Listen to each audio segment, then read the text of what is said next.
दोस्तों, क्या आप जानते हैं भारत की निमिषा प्रिया को जिसे यमन में फांसी की सजा सुनाई गई? और क्या आप जानते हैं उन्हें यमन में फांसी की सजा क्यों सुनाई गई? आखिर कौन है वो महिला निमिषा प्रिया जिसे फांसी की सजा होने में सिर्फ 2 दिन बाकी हो? तो बने रहिए, वीडियो के आखिर तक बताएंगे पूरी खबर क्या है। दोस्तों, केरल के पलक्कड़ जिले की रहने वाली निमिषा प्रिया को 2017 में अपने बिजनेस पार्टनर की हत्या का दोषी ठहराया गया था।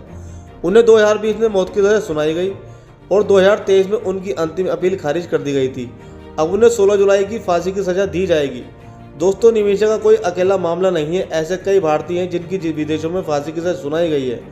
अब उनको बचाने के लिए कई प्रयास किए जा रहे हैं, जिसमें परिवार को ब्लड मनी देने का प्रस्ताव भी रखा गया है। दोस्तों, यमन में ब्लड मनी का मतलब होता है दंड से बचने के लिए दिए जाने वाले उस आर्थिक मुआवजे से जो दोषी को तरफ से पीड़ित परिवार को दिया जाता है। अगर ब्लड मनी का भुगतान किया जाता है तो मृतक का परिवार केरल की नर्स को माफ़ कर सकता है। निमिषा के मामले में उनके परिवार और सेव निमिषा प्रिया एक्शन काउंसिल ने लगभग 8.5 करोड़ की पेशकश की है। बहुत सारे केरल के नेता, सांसद और सामाजिक संगठन भी पैसे जुटाने में लगे हैं। बॉबी चेमुनोर जैसे कारोबारी ने भी 1 करोड़ की राशि जुटाई है। दोस्तों, यमन की राजधानी सना की एक सख्त पैरे वाली जेल में भारत की 38 वर्षीय नर्स निमिषा प्रिया हर पल मौत का सामना कर रही है। अदालत ने फांसी की जो तारीख मुकर्रर की है वो 16 जुलाई से 2 दिन बचे हैं। सोमवार को सुप्रीम कोर्ट ने मामले पर सुनवाई करते हुए केंद्र से स्टेटस रिपोर्ट मांगी है। केरल के सीएम पिनराई विजयन ने भी पीएम मोदी को पत्र लिखकर केरल की नर्स निमिषा की जान बचाने के लिए तुरंत हस्तक्षेप करने का आग्रह किया है।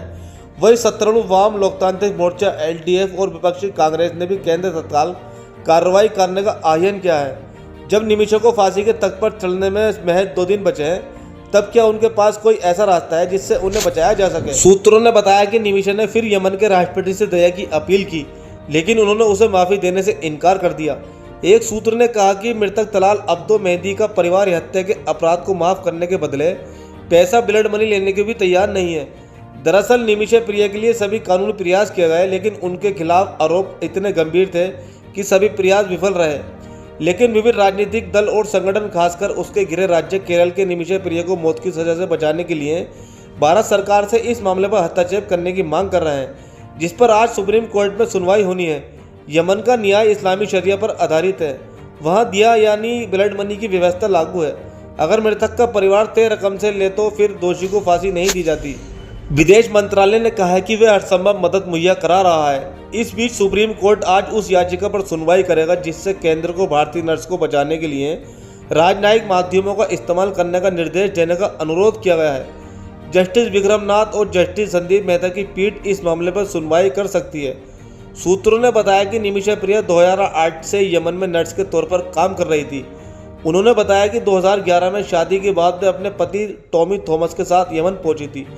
2014 में यमन में छिड़े गृह युद्ध के कारण उसके पति अपनी बेटी के साथ केरल लौट आए, जबकि निमिषा यमन में ही रही। फिलहाल निमिषा प्रिया के पास 1 दिन का समय बचा है। क्या भारतीय सरकार निमिषा की जान बचा सकती है? अपनी राय कमेंट में